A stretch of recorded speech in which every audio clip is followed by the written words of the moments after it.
সাবেক আইজিপি বেনজির আহমেদের দেশত্যাগে সরকার সহযোগিতা করেছে বলে অভিযোগ বিএনপির। জাতীয় প্রেস ক্লাবে নেতারা বলেন, কোনো কৌশলে কাজ হবে না, বিলম্বে হলেও জনগণ এই সরকারকে বিতাড়িত করবে। তারা অভিযোগ করেন, ভারত গিয়ে প্রধানমন্ত্রী তিস্তা ইস্যু কিংবা সীমান্ত হত্যা নিয়ে কোনো কথা বলেননি। জাতীয় প্রেস ক্লাবের সামনে গণতন্ত্র ফোরামের মানববন্ধন। এতে যোগ দিয়ে সাবেক আইজিপি বেনজিরের দেশত্যাগ ইস্যুতে সরকারের কড়া সমালোচনা করেন বিএনপি নেতা জয়নুল আবদিন ফারুক।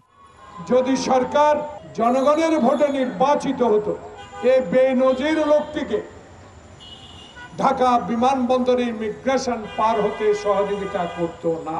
আরেক অনুষ্ঠানে বিএনপি নেতাদের অভিযোগ, প্রধানমন্ত্রী ভারতে গিয়ে তিস্তার পানি সমস্যা ও সীমান্ত হত্যা নিয়ে কোনো কথা বলেননি।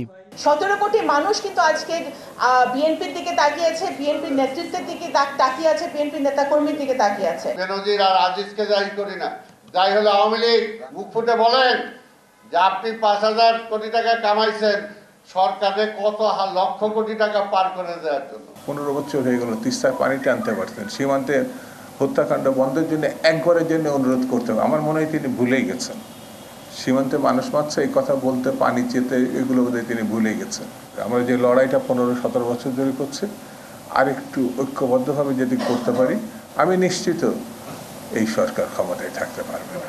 এ সময় সরকার পতন আন্দোলন জোরালো করতে নেতাকর্মীদের আরও সক্রিয় হওয়ার আহ্বান জানান নেতারা।